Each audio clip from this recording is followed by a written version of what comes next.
Guerre de la CEDEAO contre le Niger. La prime de guerre de 62 millions de francs CFA qui divise l'armée ivoirienne. Chris Yapi a révélé que le ministre de la Défense et l'état-major des armées ivoiriennes s'étaient accordés sur la rondelette somme de 62 millions de francs CFA au titre de prime de guerre à verser aux soldats qui accepteraient d'aller combattre au Niger. Cette information a fait l'effet d'une bombe. Elle a mis en colère le ministre de la Défense, pour qui cette information devait demeurer un secret d'État. Et pour cause. Ces malhonnêtes individus voulaient voler, purement et simplement, l'argent des pauvres soldats qui iraient risquer leur vie en terre étrangère.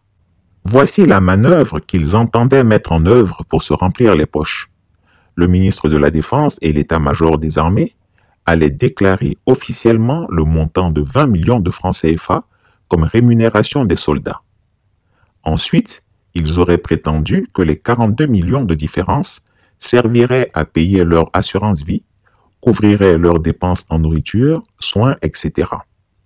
Mais en réalité, cet argent aurait été détourné et aurait fini dans les comptes bancaires de ces voleurs. Tout le monde à Abidjan sait qu'ils ont l'habitude de telles pratiques.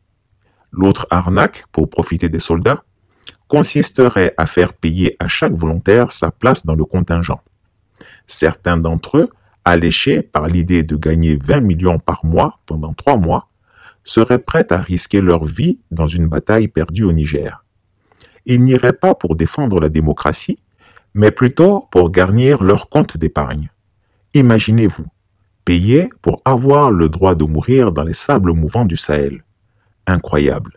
Tout aussi incroyable, ces jeunes Africains qui meurent dans la Méditerranée juste pour gagner les côtes européennes tant ils sont transis de désespoir. Ainsi, la combine des aigrefins de l'état-major et du ministère de la Défense consisterait à, entre guillemets, encourager chaque soldat qui voudrait toucher les 20 millions de francs CFA à verser 5 millions à celui qui l'a recruté. Des bureaucrates, confortablement installés dans leurs bureaux climatisés, amasseraient plus d'argent que les jeunes soldats qui risqueraient leur vie face aux balles des soldats nigériens. De ce fait, les soldats qui devront aller combattre au Niger, même face à la mort, ne seraient pas traités équitablement. En effet, à ce rythme, certains soldats recevraient plus d'argent que d'autres pour le même destin. Même dans la mort, il y aurait des arrangements douteux. À cause de la cupidité et de la rapacité de Téné-Birahima Ouattara Di Lafiole, des soldats qui affrontent la mort de la même manière sur le champ de bataille percevraient des salaires différents. Pour les mêmes souffrances sur les champs de bataille, certains seraient mieux payés que d'autres. Cette division est inqualifiable alors que l'armée est censée être une institution égalitaire et juste. Cette injustice engendre des frustrations et ces frustrations génèrent de la grogne dans les casernes. Il faut le dire sans détour. L'armée ivoirienne est traversée par de profonds ressentiments et la fracture en son sein est désormais béante. L'armée de Côte d'Ivoire est au bord de la révolte. Certains soldats ivoiriens ont même appelé leurs camarades sénégalais pour savoir combien ils seraient payés en cas d'intervention au Niger. Leurs frères d'armes sénégalais leur ont répondu que pour l'instant, l'opération de recrutement n'avait pas encore débuté. Maintenant que le poteau rose a été découvert, les soldats ivoiriens n'entendent pas être utilisés comme chair à canon pour que certains politiciens véreux et certains officiers corrompus profitent de leur sang et de leur sueur. Ils réclament désormais que la totalité des 62 millions de francs CFA soit payée sans distinction ni exclusion à toute l'armée. Ils n'accepteront pas que des soldats soient privilégiés sur la base d'une sélection tribale et vénale. De vous faire un don de 40 millions de francs CFA. Les dons sont répartis comme suite. Le corps préfectoral, 4 millions. Les chefs traditionnels et guides religieux, 5 millions. Le conseil municipal de Cocody et le Plateau, 4 millions. Les religieux chrétiens, 2 millions. Les religieux musulmans, 2 millions. Les femmes, 1 million. Les jeunes, 1 million. Les danses et groupes d'animation, 1 million. Les travailleurs, 2 millions de francs CFA. Voilà, soit un total de 40 millions.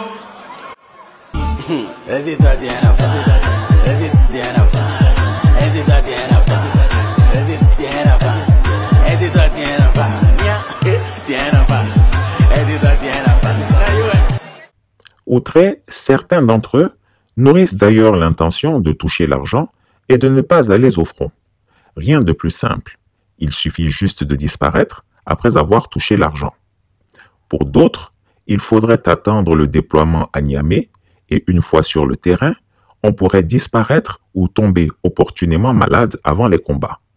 Ils estiment qu'aller se battre au Sahel pour une cause qui ne les concerne pas équivaudrait à une mort certaine et inutile. Or, ils veulent profiter des 62 millions de francs CFA de primes de guerre. Comment, en effet, profiter de cette somme si on meurt au front? Entre-temps, les grognements continuent au sein des forces armées ivoiriennes et si l'on n'y prend pas garde, un coup de colère des soldats n'est pas à exclure. Affaire à suivre. Bonjour, chère population ivoirienne et ivoiriens. Je suis l'ex-MDL Yavo Sylvestre, matricule 001 01 51 756 du bataillon d'artillerie sol-air, Baza, Akwedo, Nouveau Camp. Chère population, nous prenons toute la population ivoirienne à témoin. En effet, nous avons déjà fait une première, deuxième vidéo. Mais notre doléance, notre pardon est resté sans issue. En effet, nous avons intégré les forces armées nationales de Côte d'Ivoire depuis le 6 janvier 2003, où le président d'alors a signé un décret qui nous incorpore dans les forces armées nationales. C'est le décret numéro 2002-510 du 10 décembre 2002. Chère population, en effet, après 15 années de service, nous avons décidé de prendre notre départ volontaire à la retraite, organisé par le gouvernement. Où, en effet, il y a eu ce document qui est établi pour sensibiliser toute l'armée.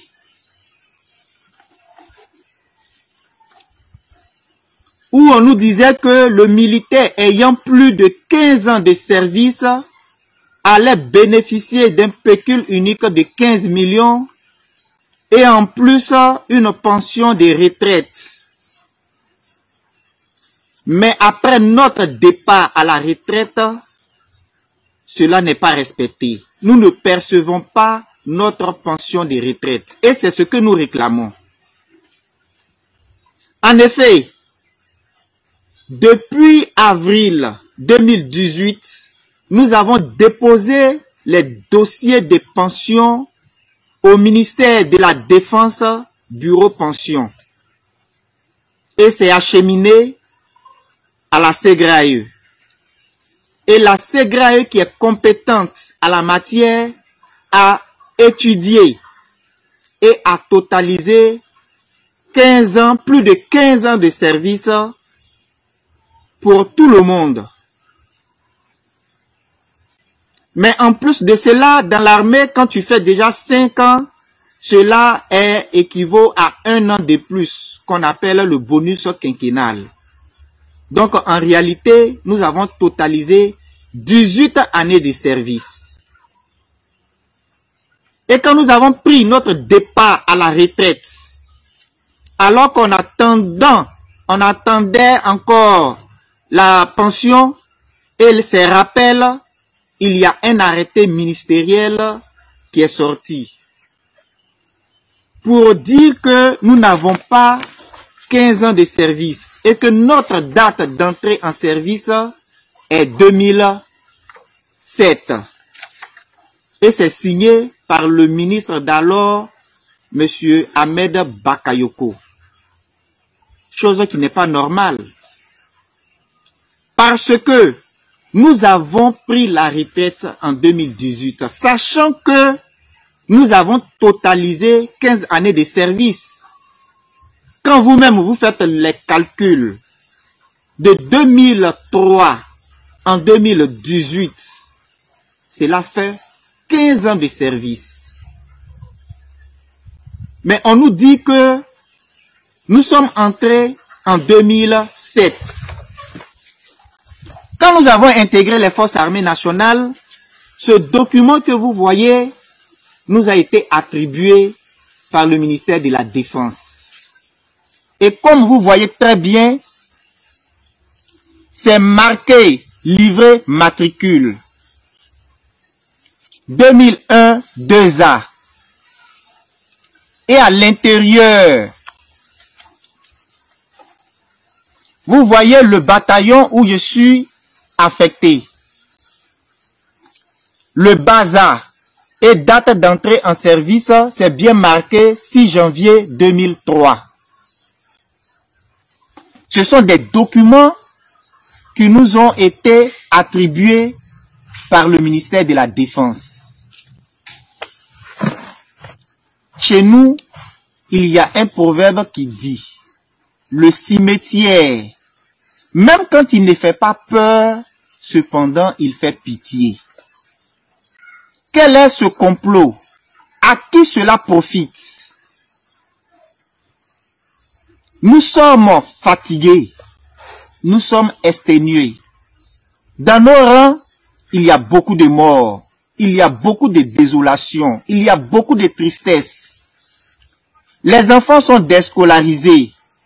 Nos enfants ne vont plus à l'école. Et nous avons frappé à toutes les portes pour nous faire entendre, pour dialoguer. On ne dit pas que dans ce pays, que toutes les solutions peuvent être trouvées par la voie de la dialogue. Nous avons écrit au ministre de la Défense, qui est notre ministre de tutelle, à plusieurs reprises. Mais cela est sans suite favorable. On n'a jamais été reçu. Nous avons écrit, fait des demandes d'audience pour rencontrer le président de la République. Mais nous n'avons pas de suite. Nous ne savons pas si ces courriers arrivent à destination. Et depuis 5 ans, 6 ans, nous souffrons et nous peinons. Nous sommes fatigués. Trop, c'est devenu trop. Nous ne savons pas à quoi cela sert. Nous ne savons pas ce que cela veut dire. Nous interpellons le président de la République de Côte d'Ivoire, le père de la nation. Monsieur le président de la République, nous aussi, nous sommes vos enfants. Et nous vivons une injustice qui ne dit pas son nom. Jetez un regard sur notre dossier. Nous voulons simplement vous rencontrer et vous expliquer dans tous les détails notre situation.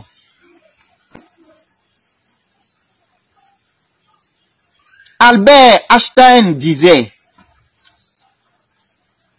le monde est méchant. Le monde est dangereux.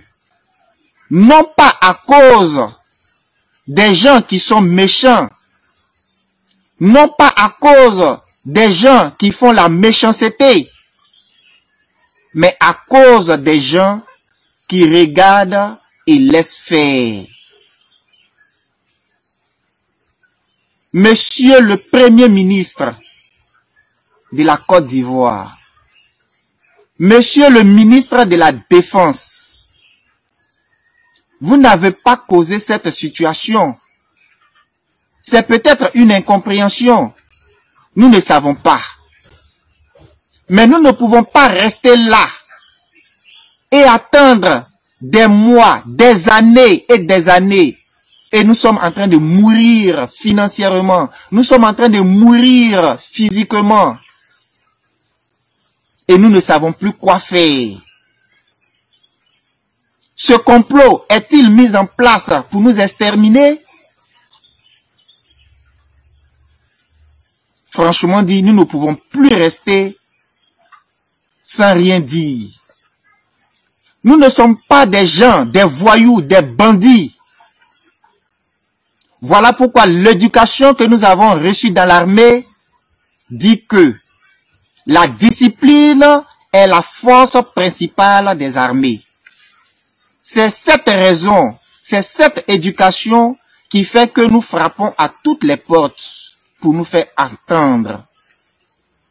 C'est cette éducation qui fait que nous sommes allés rencontrer des autorités du cabinet du Premier ministre, du cabinet du ministre de la Défense, des autorités de la présidence.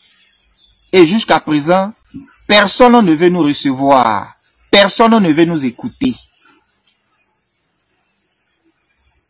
Vous voulez qu'on se jette dans la rue, nos épouses, nos enfants et nous. Nous ne voulons pas troubler la quiétude des Ivoiriens. Cela n'est pas de notre intention. Nous réclamons ce qui nous revient de droit. La CGRAE a bel et bien totalisé plus de 15 ans de service pour tout le monde.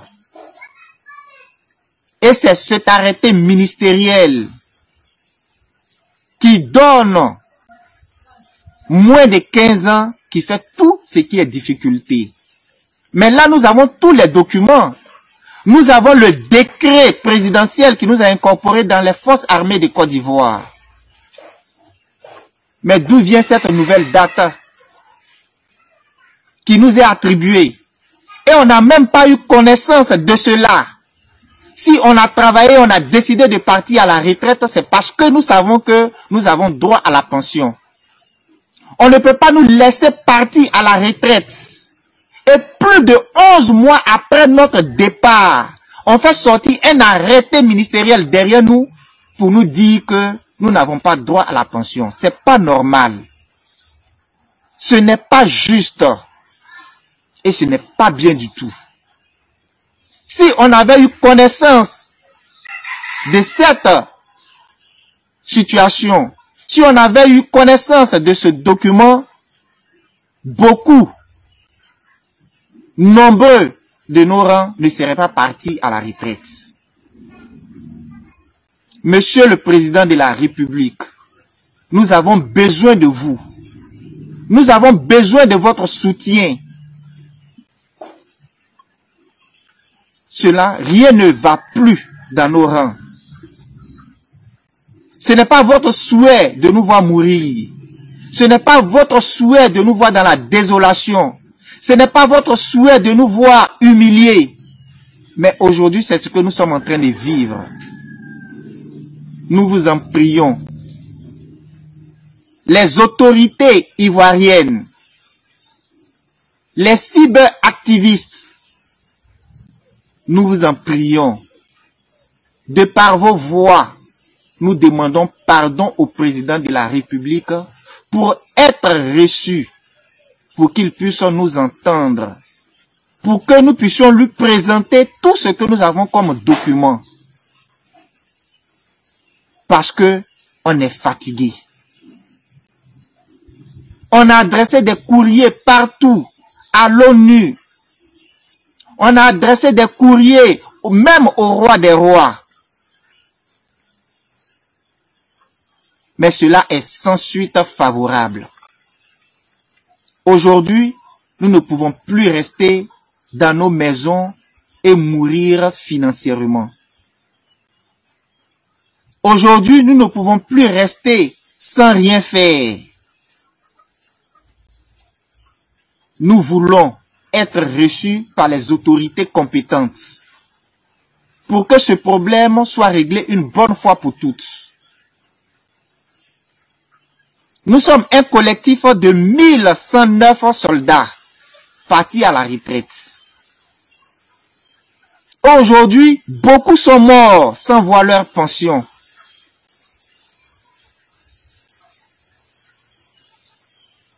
Et je reviens dessus encore.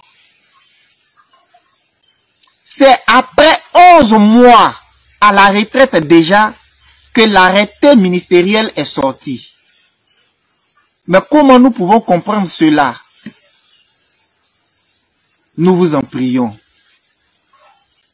Et nous vous demandons pardon pour que cette situation soit réglée définitivement. Pour que cette situation soit réglée une bonne fois pour toutes. Monsieur le Président, Monsieur le ministre de la Défense, Monsieur le Premier ministre, toutes les autorités ivoiriennes, ne laissez pas le mal, ne regardez pas et laissez faire le mal. Nous vous en prions.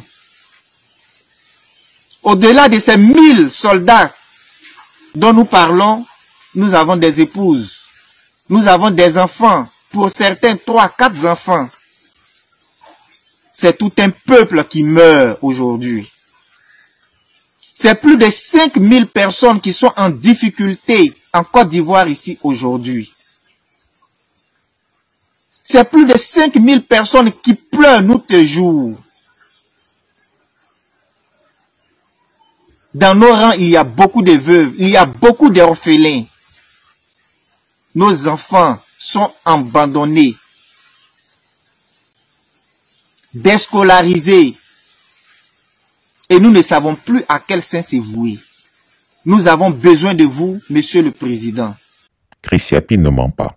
Retrouvez Chris Yapi sur ses 2 chaînes YouTube, sa chaîne Dailymotion, Instagram et VK.